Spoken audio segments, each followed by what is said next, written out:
Welcome to Real Crime Zone, where we dig deep into some of the most shocking and mysterious cases out there. Today we have a story that will leave you stunned and heartbroken. It's the tragic case of a young woman whose life was full of promise and dreams until one wrong decision took it all away. Saki Kondo, a 27-year-old interpreter living near Osaka, seemed to have it all figured out. A steady job, a bright future, and so much ahead of her. But everything changed when she disappeared without a trace. Days later, a dismembered body was found scattered in different locations across central Japan. Speaking of which, Saki's last known sighting was February 16th with an American tourist who she might have been dating. So what exactly happened that night? Was it the man she was last seen with? Or could there be someone else hiding in the shadows? Who was truly responsible for this horrific crime?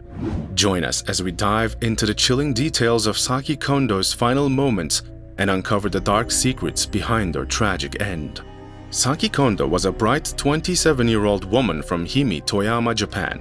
She worked as a saleswoman at a parts manufacturing company in Maita City, Hyōgo Prefecture, northwest of Osaka. Saki had big dreams as was known for her dedication and warm personality. After finishing her work in February 15, 2018, she took a train to Osaka and was seen walking hand in hand with a man she had recently met online. They disappeared into the night together.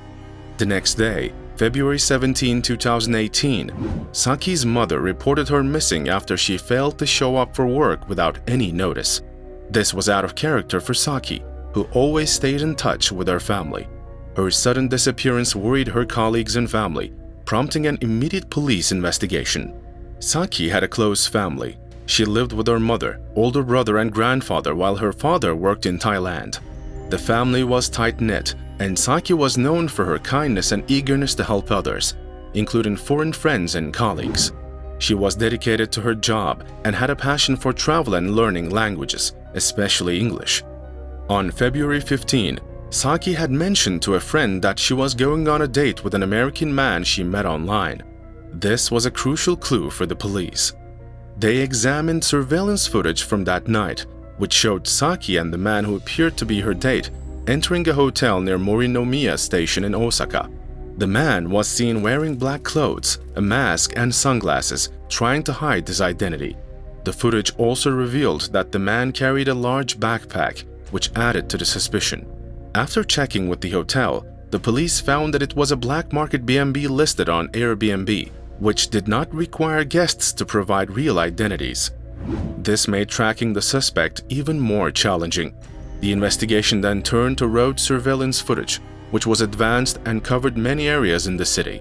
Despite his efforts to disguise himself, the man's movements were traceable. The police managed to follow his trail to several other B&Bs in different cities after he left Osaka. Little were they aware, dark truths behind their final hours were soon to emerge. On February 22, 2018, the police made a significant discovery in a mysterious disappearance case. They arrested a man named Yevi Vasilevich Batar, known as Jay, at a bed and breakfast. Who was this man, and how was he related to Saki? Jay, a 27-year-old American tourist, was born in Odessa, Ukraine in 1991. His mother, Regina, was Ukrainian and his father was Bulgarian.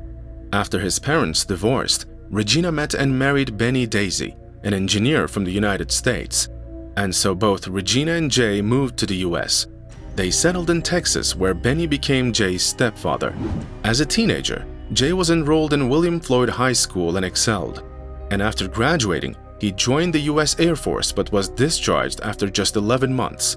He returned to Long Island and lived a quiet life. Now, it's important to note that Jay had a strong interest in Japanese culture and visited Japan over 10 times.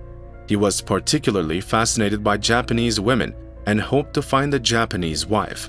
In late January 2018, Jay traveled to Japan on a 90-day tourist visa. He was excited about spending time in the country and meeting someone special. During this trip, he met Saki.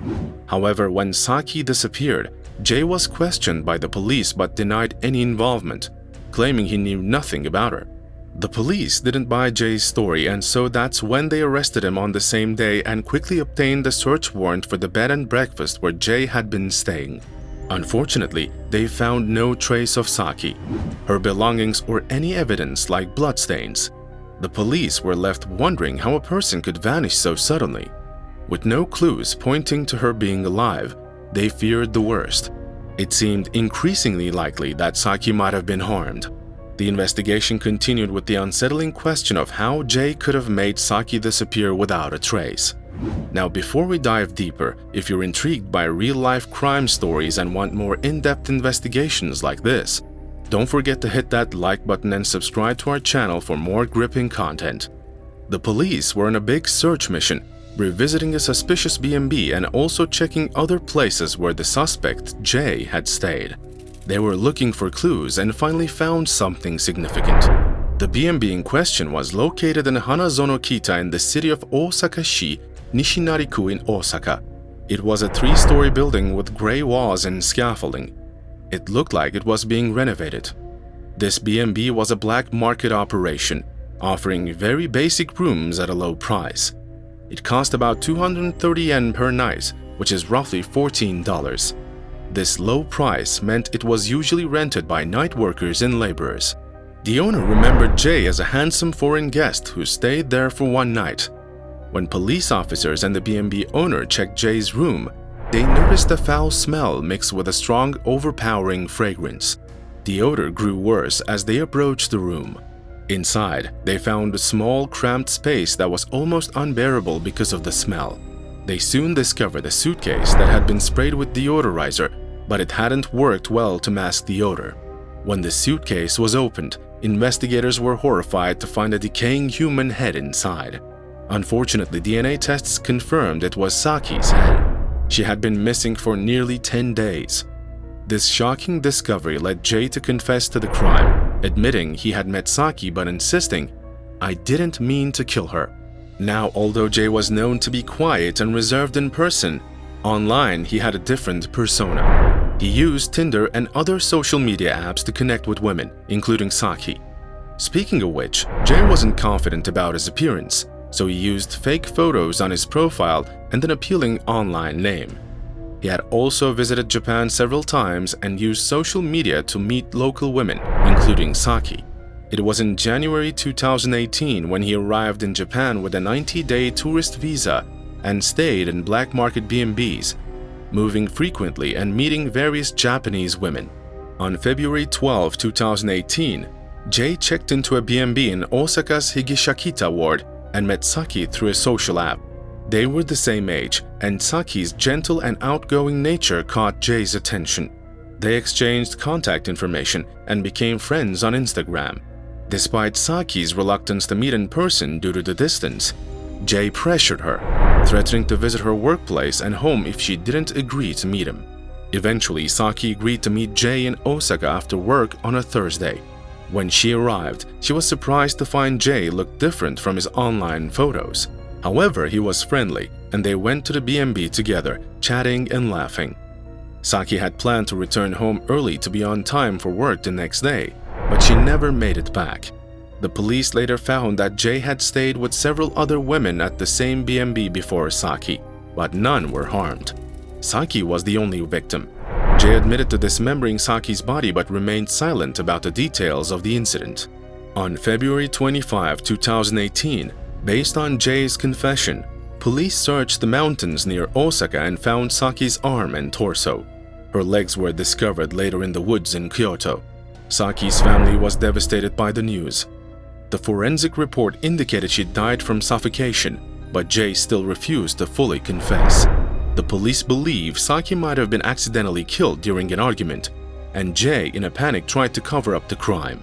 He turned off her phone, deleted their social media accounts, and searched online for ways to dispose of a body. He even bought a saw and deodorizer, dismembered Saki's body in the B&B, and disposed of the parts in different locations. And when that wasn't enough, he hid her head in another B&B, trying to mask the smell with deodorizer. But the shocking part was the fact that Jay didn't seem to plan to flee Japan, even though he had the chance. After his arrest, he continued his travels as planned. Saki's father, who was in Thailand at the time, rushed back to Japan and followed the case closely, hoping for justice. In 2019, Jay's trial took place at the Kobe District Court. All the evidence was in front of everyone, nothing to hide. And so thankfully, he was convicted of manslaughter and disposing of a body. Jay claimed he never meant to kill Saki and begged for forgiveness. But despite his claims, the court sentenced him to 8 years in prison, which many felt was too lenient. The trial ended quickly, and Jay remained uncooperative, leaving many questions unanswered. This case, being the 8th involving illegal black market B&Bs in Japan in 2 years, highlighted the urgent need for regulation. Following the incident, Japan took steps to better regulate B&Bs and prevent such crimes. Today, Jay has served 5 years of his sentence and will soon be released in 3 years. Meanwhile, Saki, who had a bright future ahead of her, will never get the chance to fulfill her dreams. Do you believe Jay's sentence was too lenient, or did he get off too easily despite the severity of his crime? Let us know your thoughts in the comments below. Thank you for joining us on this episode. If you found this story compelling, please like, share, and subscribe to stay updated with our next in-depth investigations on Real Crime Zone. See you in our next video.